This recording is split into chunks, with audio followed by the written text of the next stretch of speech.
I must go punch that baby. Squish, squish, squish. You were in my son. Technically, you are your baby. And also, I suppose, you are your mother. Lights of society. Polite society will destroy you. None of this makes sense. This movie is so good that had me gawking at it for the first half an hour. That and laughing.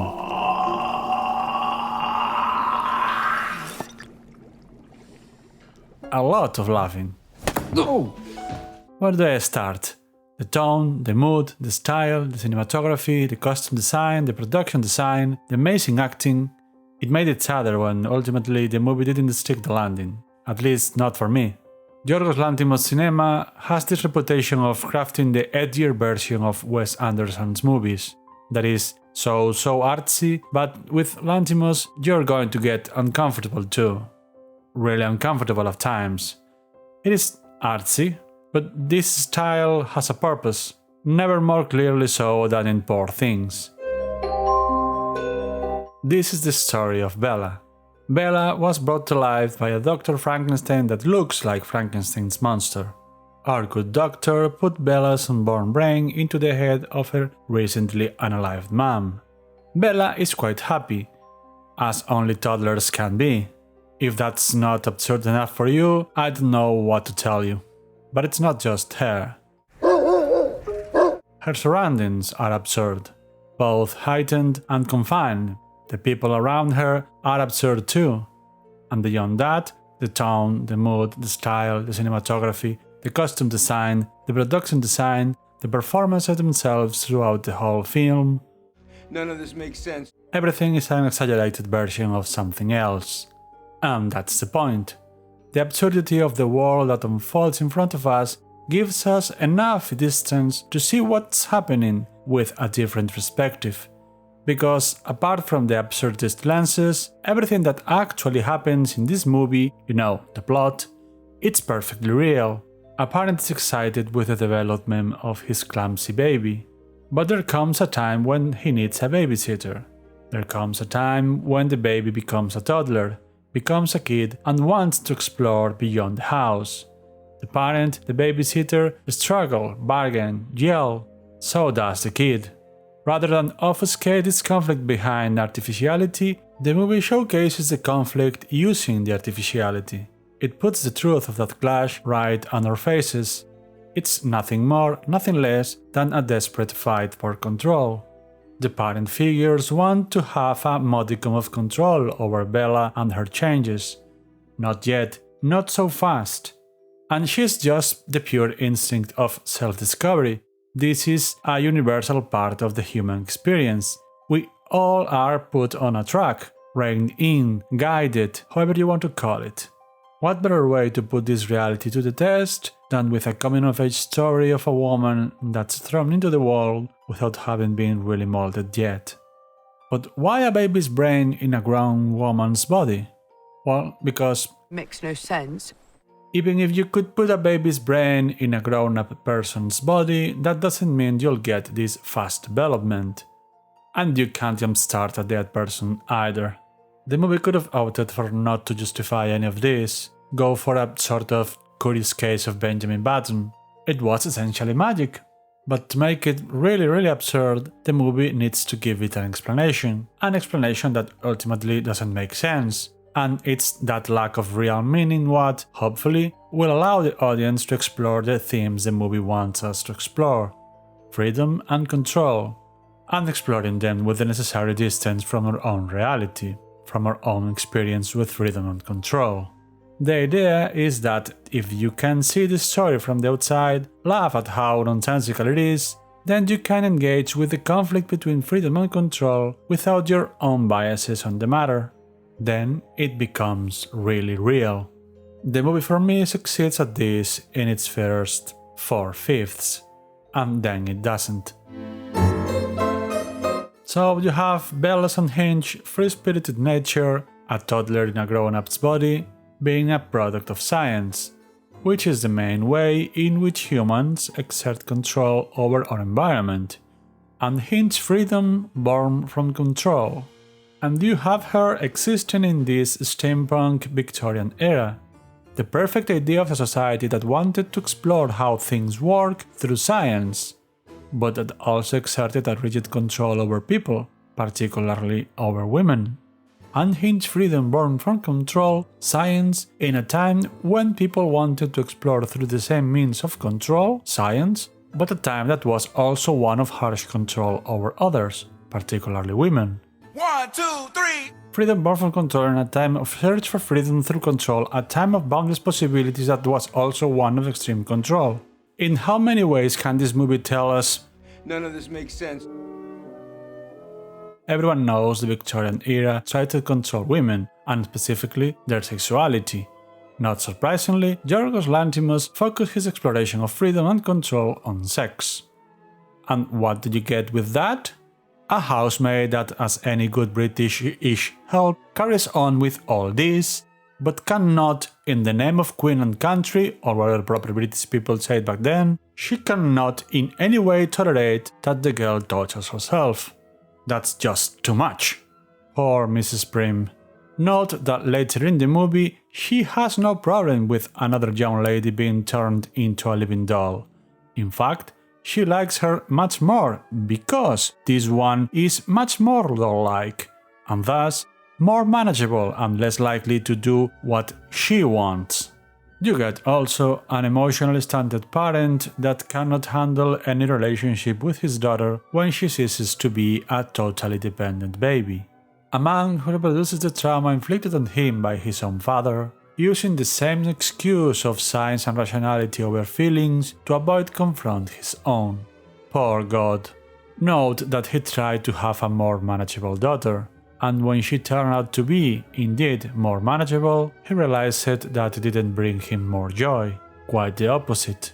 Also, a first boyfriend. A clueless idiot that's generally moved by Bella, but can't conceive any relationship with her outside the constraints of the society that defined him as needy and servile.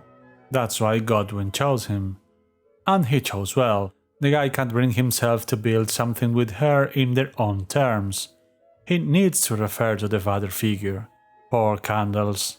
Note that he himself goes through a journey of discovery, first going along with everything Godwin says, but little by little realizing how pathetic the man is, and rather than guilt Bella for her actions and evolve into a shadow of himself due to desperation and rage, he finally stands up to Godwin.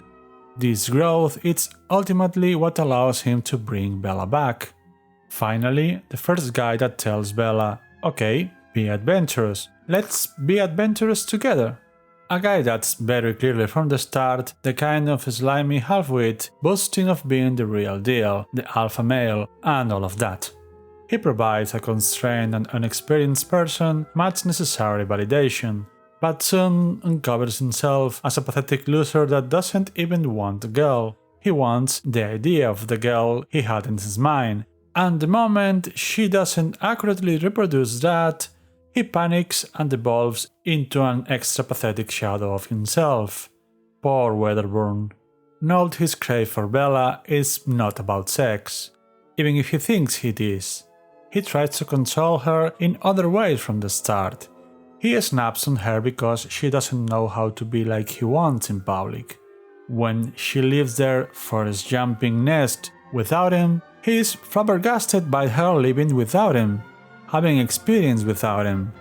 The final reveal that she had sex with that other guy off camera is delivered, structured and framed not as the climax of Wedderburn's pain, but an anticlimax, because the point is not sex, it's him not being the protagonist of her life over herself.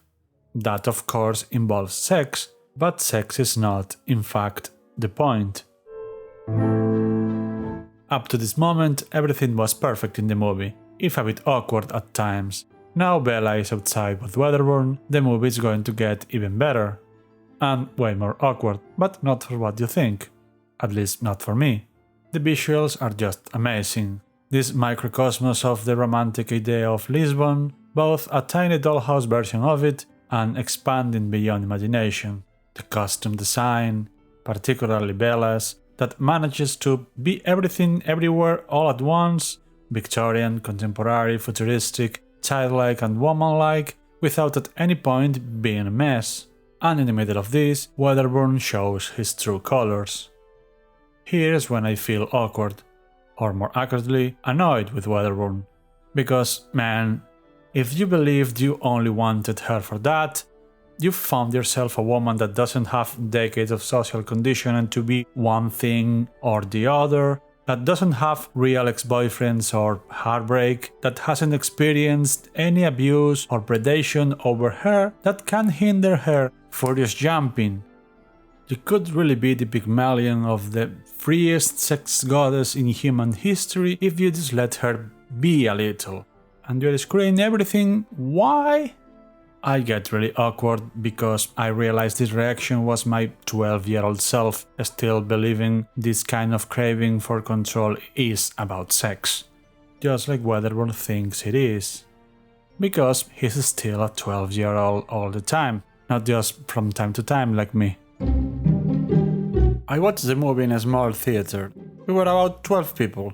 This made me a bit uncomfortable. What do you quit? No. Cucumber at me. Bella! Bella? Why do people not just do this all the time?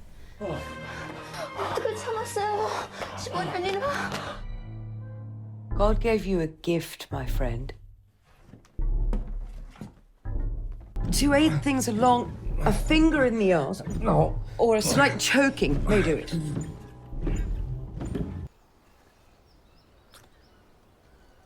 We will need less of your tongue in the future, but overall most agreeable. It felt so real. Bella is never portrayed as mysterious and seductive, not demure, not a femme fatale, not a cynic let's get over with this, or I can be much more of an emotional detached asshole than any man. She is, honestly, like most women I have slept with. Bit of fun, bit of awkward, bit of I don't get you, probably like I am in bed. And most people, really. I wonder if that's the problem. Not how much sex there is, but how real it is. I've come to call these scenes endearing sex. They remind me of my first experiences, those times of absurd enthusiasm that brings a smile to my face when I recall how woefully innocent I was. Here I think Lanthimos turns the sock inside out and makes these scenes absurd pieces out of how real all of it is, in contrast with everything else in the movie, and with our own expectations of how sex scenes should be. These are the most naturalistic and mundane scenes in the movie by far. And I think they are that way to underline how the poor creature that Wedderburn is puts so much grandiose importance in the idea of sex, but Bella ultimately doesn't. She's just enjoying herself. Wedderburn thinks he is Bruce Willis in The Fifth Element, Dan Aykroyd in My Stepmother is an Alien, Tom Hanks in Splash, because he reduces Bella to sex, to a beastly creature that enjoys sex with him, so of course she should be under his spell forever. What he can't fathom is that when a woman is sex-crazed, there is still more to her than that. He can't stand this movie is not about him. He can't stand that having access to her body doesn't equal having power, control over her. Like I said before, even this moment is only superficially about sex. It's about her reading, not being childlike anymore, having new people in her life. Wedderburn thinks that it is about sex, even if he would have come to call it love. But that's because immature people always think this sort of thing is about sex. Repeat after me, it's about control. This scene with her in Harry's bedroom, to me it felt like bait and switch. Old Bella would have probably would have furiously jumped with him just because. Wedderburn would have got furious knowing she was there. She doesn't do it now. She's sex-crazed and also knowledge-crazed. At the same time, go figure. That hunger for knowledge led her to discover suffering, In the same exaggerated way she discovered everything else. But she's still naive because having a lot of sex, reading a lot of philosophy and being aware of others that are worse off than you is not nearly enough to stop being naive. Again, go figure. So, she gets taken advantage of monetarily. I think this section is, like the ones before, quite marvelous. Regrettably, here the movie starts to lose me a bit too.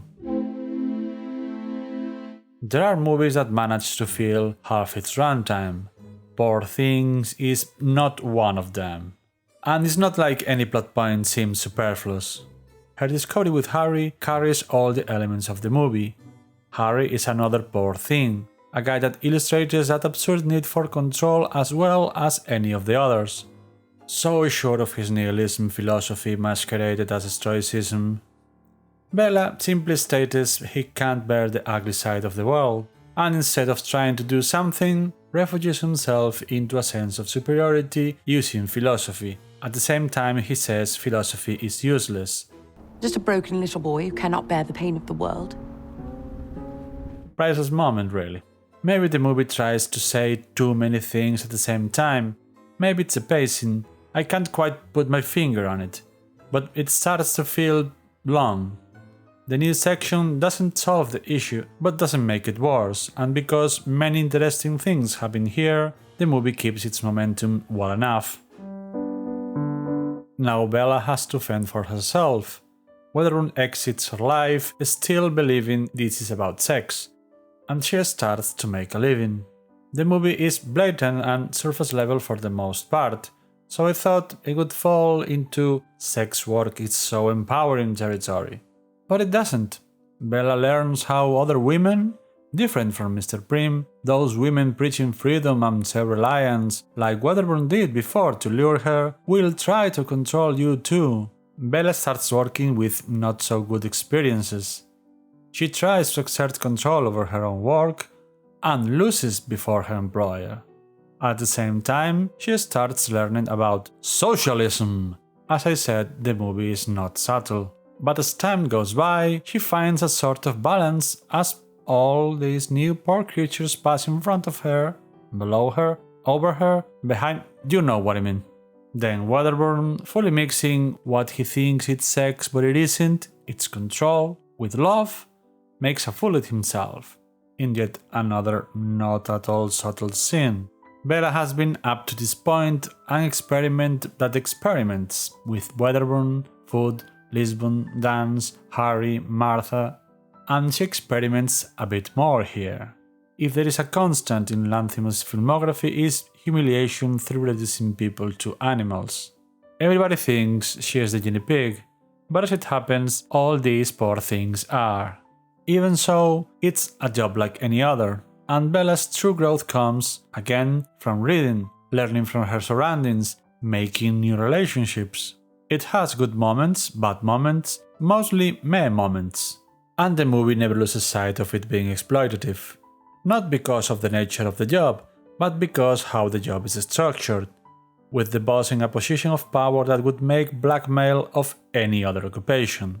But she sticks with it because it is a job that allows her to do certain things she wants to do. Not more, not less. It's all fun and extremely well made, but the passage of time weighs on me. The next section starts when Bella makes a true friendship.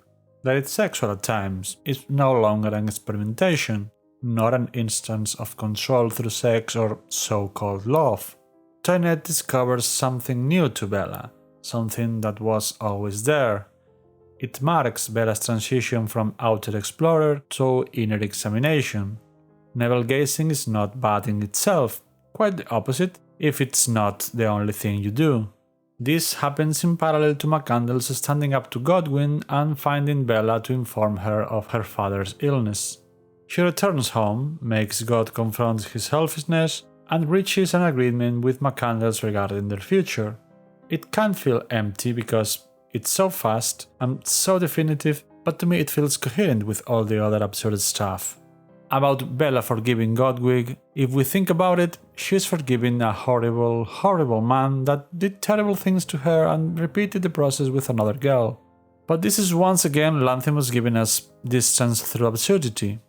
Coming out of the movie, most people find themselves quite sympathetic toward Godwin, despite his many sins. Usually, if you want to make a flawed person sympathetic to your audience, you give them motives, a trauma of their own, a redemption arc. But in Poor Things, Godwin's redemptive past is utterly absurd.